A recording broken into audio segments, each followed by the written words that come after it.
Bien, ahora voy a hablar un poco de la estructura del material de evaluación de PISA y el tipo de palabras que utilizamos. Esto lo llamamos una unidad, en la que, por ejemplo, las preguntas del ejercicio sobre el monte Fuji, hay 3 preguntas, cada uno se llama un ítem, cada una se considera un ítem. En realidad, todas estas preguntas hacen una unidad y todo ello conforma el ítem. Es un ejemplo de un ítem de PISA. Este es el estímulo, el factor de motivación, muy sencillo, en este caso tan solo una línea. Y después están las 3 preguntas a las que llamamos los ítems. Creo que uno de los aspectos más cruciales de PISA es el estímulo, es el factor de motivación. ¿Por qué lo utilizamos? Bueno, como el marco PISA habla de resolver problemas en contextos reales, creo que el estímulo es precisamente el punto que conecta el mundo real con el mundo matemático al que nos referimos. Intentamos buscar un estímulo del mundo real para después pasar a formular una pregunta matemática. Creo que el otro argumento es que no solo son palabras en una página, aquí se ve un dibujo, por ejemplo, y eso les resulta un poco más atractivo. Disculpen. Es necesario que sea algo más atractivo visualmente que las meras palabras o los símbolos. Y también creo que otro de los motivos por los que se utiliza el estímulo, el factor de motivación, es porque se pueden preguntar 3 o 4 preguntas relacionadas con ese mismo estímulo en lugar de ir cambiando de tema a tema todo el rato. Por ejemplo, la turbina eólica de la que hablábamos esta mañana es un buen ejemplo de un contexto real. Era una turbina real, creo que lo creó uno de los equipos de Noruega y estaba basado realmente en una turbina eólica que existe en Noruega y los problemas eran reales y se pueden hacer 4 preguntas en los que se traten diferentes aspectos matemáticos. Un ejemplo de un buen estímulo, bueno, que sea rico y que sea interesante. Lo que intentamos hacer es crear un estímulo que al menos pueda dar pie a 4 o 5 preguntas posteriores y que por supuesto tenga sentido en el contexto, es decir, puede que hayamos creado un estímulo relevante para nosotros y que no tenga ningún sentido en España. Después, en los procesos de control de calidad posteriores, podemos ver si realmente resultan relevantes. Y quizá de las 4 o 5 preguntas que se hacen en un primer momento, puede que solo nos quedemos con 2 o 3 que sean realmente útiles. La otra dificultad, creo, de escribir o de encontrar un buen estímulo es encontrar algo que suponga una dificultad, pero que no sea demasiado difícil ni demasiado fácil. Y eso es una de las cosas más difíciles de lograr. Discúlpenme la tos.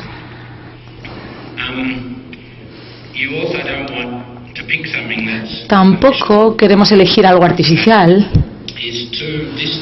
algo que esté muy alejado de la vida de un chico o de una chica de 15 años. Tiene que que dar pie a varias preguntas y tiene que ser accesible de forma equitativa, más o menos, para diferentes candidatos de diferentes países, que no siempre es el caso.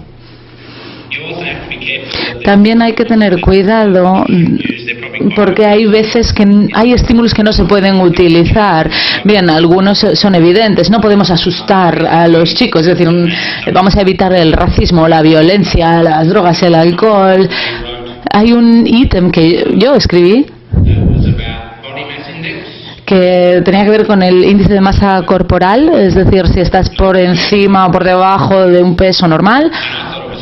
y a mí me parecía un ítem fantástico. Estaba basado en el ordenador, muy interactivo, pero uno de los países dijo: en nuestro país no se permite un ítem como este en el que un estudiante pueda identificar o identificarse como obeso. Así que uno de estos países dijo que no, porque en un país no se permite decir: yo mido 1,90 y pico y peso kilos, eso quiere decir que soy obeso. Y eso en ciertos países no se autoriza, no se permite. Entonces este tipo de cosas hay que tenerlas en cuenta. En cuanto al tema laboral, a veces es difícil encontrar un contexto laboral que sea accesible o relevante para los chicos de 15 años en muchos de los países. Y también cuando estamos intentando escribir ítems muy sencillos, tenemos que intentar no ser demasiado paternalistas o evitar que los chicos estén pensando: pero bueno, ¿por qué estoy haciendo una cosa tan sencilla?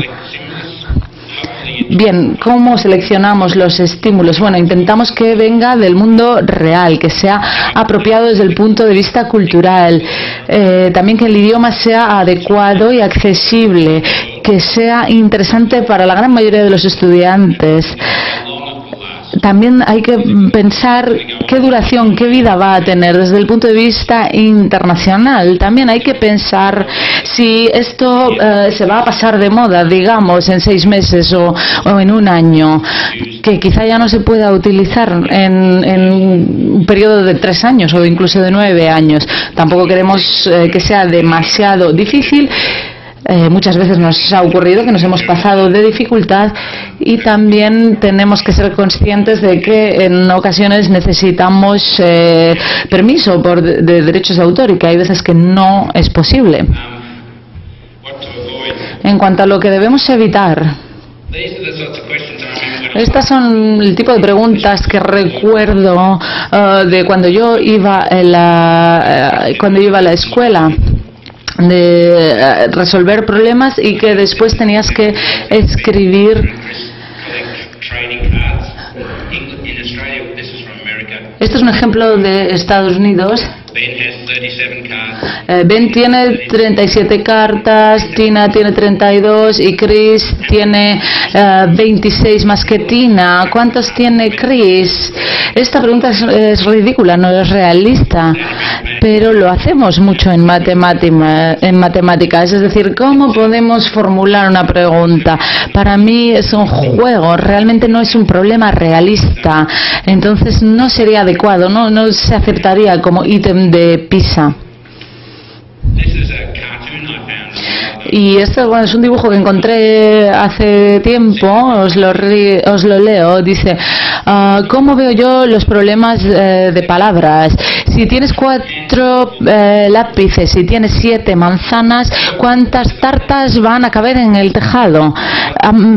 Púrpura, porque los alienígenas no llevan sombrero. Es decir, hay muchos estudiantes de 15 años en las clases de todo el mundo que se enfrentan a estas preguntas de palabras, como digo yo, a estas preguntas que tienen tantas palabras que les confunden. Y lo difícil para ellos es averiguar cuál es qué es lo que les están preguntando. Lo que es importante para mí es que la competencia matemática en PISA no tiene que ver con este tipo de problemas de palabras, sino que se trata de resolver problemas que pertenecen al mundo real. Entonces, ¿dónde encontramos estas cosas reales, estos estímulos? Yo he trabajado con profesores de matemáticas en Australia que me dicen: hay muchísimo, o sea, hay un montón. Yo les digo: claro que sí, abrid los ojos porque el mundo está rodeado de matemáticas. Leed el periódico. Os sorprendería saber cuántos ítems se pueden encontrar en un periódico. Cuando yo hacía talleres en Australia, solía llevar el periódico del día y siempre les decía, en la primera página vais a encontrar un estímulo. Y la gente me decía que no, hombre, no, estás loco. No hay matemáticas en un periódico. Y claro que las hay.